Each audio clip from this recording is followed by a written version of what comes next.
ते हुए कर्क राशि के जातकों के लिए राशिफल कहता हूँ।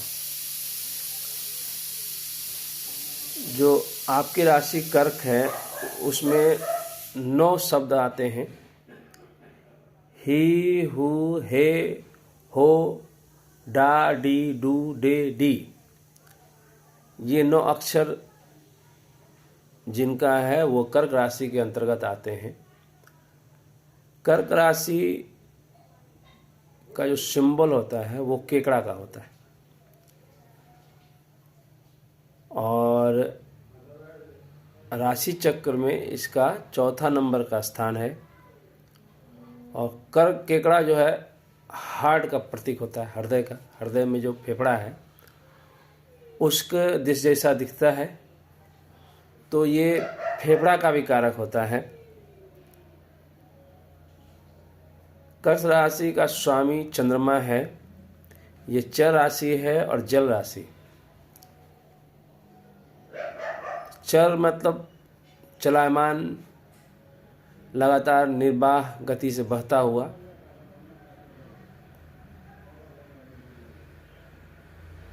इस राशि के जातकों को नदी के किनारे, समुद्र के किनारे, पोखर के किनारे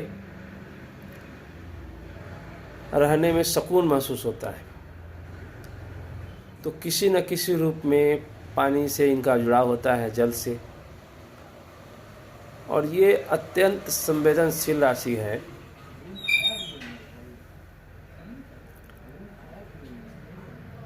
ऐसे जातक सौम्य गुण होता है उनका।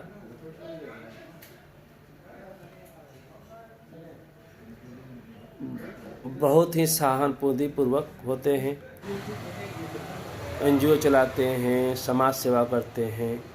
अधिकांश जातक कर्क राशि से किसी न किसी रूप में जुड़े हुए रहते हैं या कर्क राशि के होते हैं।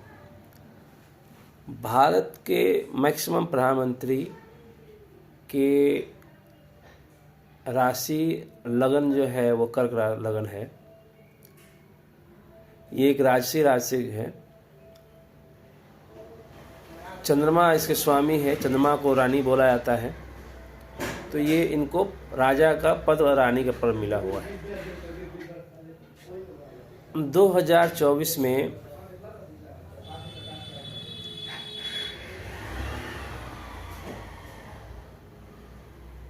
कर्क राशि से 10वें भाव में बृहस्पति स्थित हैं,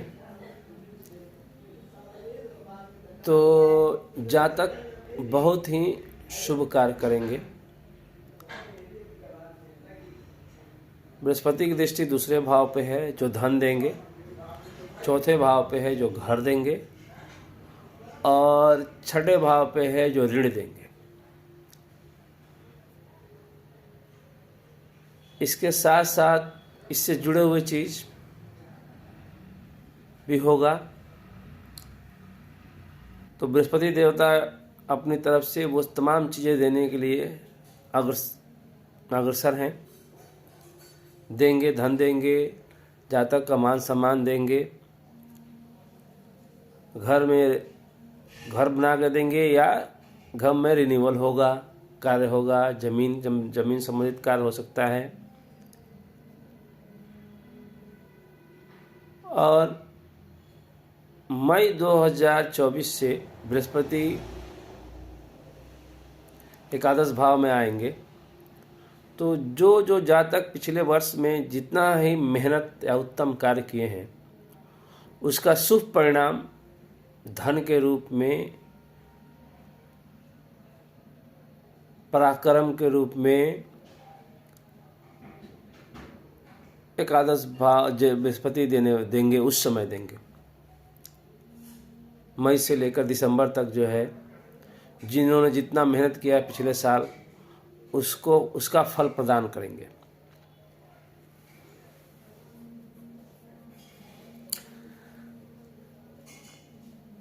जातक को मई से लेकर दिसंबर तक धन प्राप्ति होगी, संतान प्राप्ति होगी, संतान की उन्नति होगी, इनके कैरियर में प्रोग्रेस होगा, संतान के करियर में प्रोग्रेस होगा, जीवन साथी हैं उनके करियर में प्रोग्रेस होगा, उनका स्वास्थ्य ठीक होगा। यानी बहुत सारे जो अच्छी चीज़ें हैं वो इनके जीवन में घटने वाला है। शनि देवता चंद्रमा से अष्टम भाव में बैठे हुए हैं, यानी शनि का ढैया चल रहा है अभी। ये थोड़ा सा खराब है। शनि के ढैया होने का मतलब है जातक के शारीरिक कष्ट होगा, अचानक परेशानी पैदा हो जाएगी। शनि की दृष्टि कर्म भाव पे है तो काम में रुकावट पैदा करेंगे शनि देवता। शनि की दृष्टि दूसरी दृष्टि इस धन भाव पे है तो धन में रुकावट पैदा करेंगे, बैंक बैलेंस कम करेंगे, बैंक का खाता नील करवाएंगे। शनि की दृष्टि पंचम भाव पे है, यानी संतान पे धन खर्चा होगा या संतान धन खर्च कर देगा या संतान की पढ़ाई पे शिक्षा पे धन खर्चा होगा। तो शनि देवता इस राशि के जातकों के लिए बहुत ज़्यादा सपोर्टिव नहीं है इस वर्ष। तो शनि का उपाय किया जा सकता है। शनि के लिए शनिवार के दिन शाम के समय जब गोधूली हो जाए, अंधेरा हो जाए, उस समय पीपल के पेड़ के नीचे सरसों तेल का दीपक जलाएं। ये पहला कार्य करें। फिर दूसरा, पीपल के पेड़ के दोनों हाथों से स्पर्श करें। और तीसरा, अपने हाथ से जो मंदिर के पास भीख मांगे बैठे हुए होते हैं, भीख मांगने वाले, उसको दान करें।